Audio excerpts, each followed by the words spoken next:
Did you know that nearly 2/3 of Americans can't pass a basic financial literacy test? That's millions of people who could be just one financial emergency away from disaster. What about you? Could you confidently say you're in control of your finances? Let's find out. Welcome back, everyone. Today, we're diving deep into a topic that has the power to transform lives: financial literacy. Money touches every aspect of our daily lives, from the groceries we buy to the dreams we chase.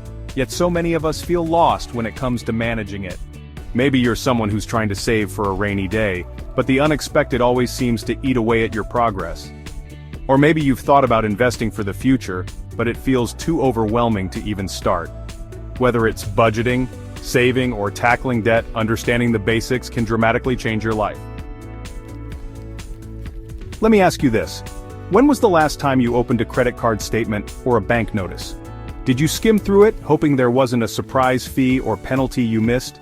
Did terms like APR, compound interest, or minimum payment due leave you feeling confused or maybe even a little scared? You're not alone. For many people, financial language feels deliberately complicated, almost like it's designed to keep us in the dark. But here's the truth. Understanding these terms isn't just helpful, it's essential. For example, APR, or annual percentage rate, isn't just a random number. It determines how much you'll pay in interest on loans and credit cards. A higher APR can cost you hundreds or even thousands of dollars over time. Then there's compound interest. This one's tricky. It can be your best friend or your worst enemy. When you save or invest, it helps your money grow exponentially. But when it applies to your debt, it works against you, turning small balances into big burdens. And amortization? That's why you feel like you're paying your car loan forever, even though you're making regular payments. It's the way loans are structured to charge more interest up front, keeping you in debt longer. Imagine if you could open your next statement with confidence, knowing exactly how to spot hidden fees, grow your savings, and tackle debt smarter. Today, we're not just explaining these concepts, we're showing you how to use them to take back control. Let's bust some of the most common financial myths that hold people back from achieving their full potential. These myths aren't just misconceptions, they're roadblocks standing between you and financial freedom. Myth number 1, keeping money under your mattress is safer than the bank. This idea might sound old-fashioned, but it's still surprisingly common. Maybe you've heard someone say, "At least I know where my money is," or "I don't trust banks." While those feelings are understandable, here's the harsh truth. Keeping cash at home is one of the riskiest things you can do. Imagine your hard-earned money sitting vulnerable to theft, fire, or even your own forgetfulness. That $1,000 you're holding onto today could be gone tomorrow through no fault of your own.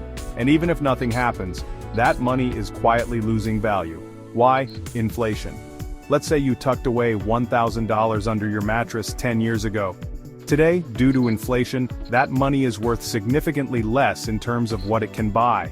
Now, compare that to putting the same $1,000 into a high-yield savings account or a certificate of deposit. Over time, even with modest interest rates, your money would have grown steadily instead of shrinking. The key takeaway? Your money should be working for you, not collecting dust. Modern banking, protected by FDIC insurance, guarantees your deposits up to $250,000 per account. Trust the system designed to safeguard and grow your finances and leave the mattress for sleeping. Myth number 2.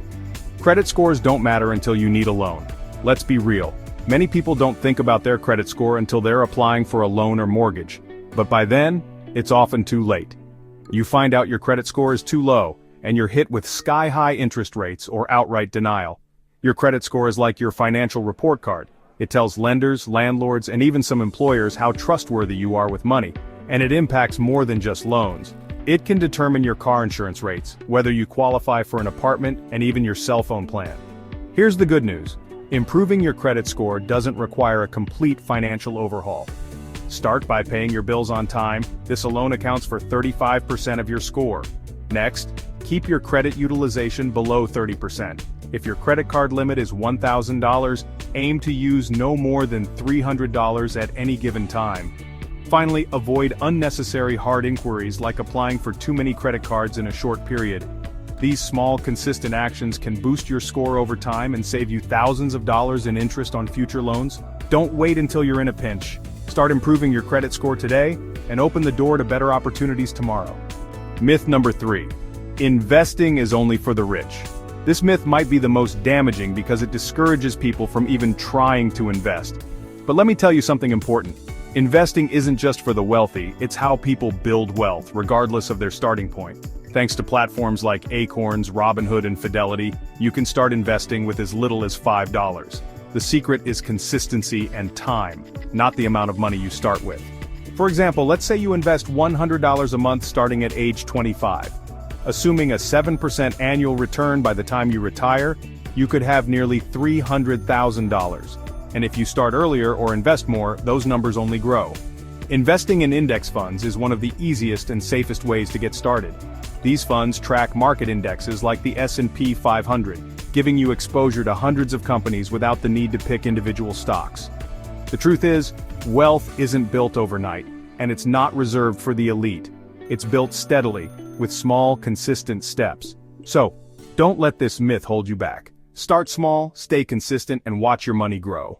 Myth number 4, I don't make enough to build an emergency fund. Let's face it, the idea of building an emergency fund can feel overwhelming, especially if you're living paycheck to paycheck. You might think, how can I save when I can barely cover my bills? But here's the truth. You don't need to save it all at once. Start small. Even putting aside $10 or $20 a week can add up over time. Your first goal? Build a $500 cushion. From there, aim for $1,000. An emergency fund is your financial safety net. It protects you from unexpected expenses like car repairs, medical bills, or even a sudden job loss. Without it, many people turn to credit cards or payday loans, which only dig them deeper into debt.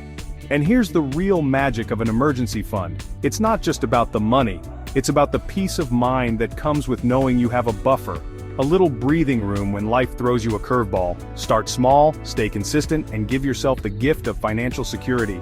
Myth number 5. You need to pay off all your debt before you can start saving or investing.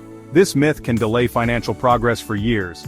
Many people believe they must eliminate every penny of debt before they can save or invest, but this mindset often leads to missed opportunities. Here's why. Compound interest is most powerful when you start early. If you wait until you're debt-free to begin investing, you could lose years of potential growth. For example, investing just $50 a month in your 20s can grow into over $100,000 by retirement. Wait 10 years, and you'll have to save much more to catch up. The solution? Find balance. Pay down high-interest debt like credit cards aggressively. At the same time, start building a small emergency fund to avoid relying on credit for unexpected expenses. If your employer offers a 401k match, contribute enough to get the full match. It's free money. Remember, the goal isn't to choose between paying off debt and saving, it's to do both strategically. This balanced approach lets you tackle debt while building a secure financial future. These myths have held too many people back for far too long. It's time to replace them with facts, strategies, and the confidence to take charge of your financial life. What's stopping you from taking control of your finances? Fear? Lack of knowledge? Share your thoughts in the comments below. I read every single one and I'm here to help guide you. Here's a fact. If you start investing in an IRA at 25 instead of 35, you could have twice as much money by retirement. That's the power of starting early. Time is your greatest ally. As we wrap up today's journey, take a moment to reflect on what we've explored. Every small step, no matter how insignificant it may seem, brings you closer to the ultimate goal, financial freedom. Whether it's creating a budget to track where your money goes, setting aside just a few dollars each week for savings, or chipping away at debt one payment at a time, these aren't just financial tasks. They're acts of self-empowerment. They're your way of saying, I'm taking control of my future. It doesn't matter where you're starting from. What matters is the direction you choose to take. Each smart decision you make today is like laying a brick in the foundation of a stable, secure, and opportunity-filled future. It's not about perfection or overnight success. It's about progress, persistence, and the belief that your actions, no matter how small, will lead to something bigger, something brighter. Remember, the journey to financial freedom is yours to define. It's built on consistency, resilience, and the confidence that you are capable of transforming your life one step at a time. So take that next step, however small, and know that every decision you make today creates the foundation for a better tomorrow. If this video gave you even one insight into your finances, don't keep it to yourself. Hit that like button to let us know we're on the right track. Subscribe to join our growing community of financially empowered individuals, and click the notification bell so you never miss a chance to learn and grow. Share this video with someone, a friend, family member, or colleague who might need these insights. Your engagement doesn't just support this channel, it spreads the message that financial knowledge is for everyone, not just a select few. Together we can build a community where financial literacy becomes the norm.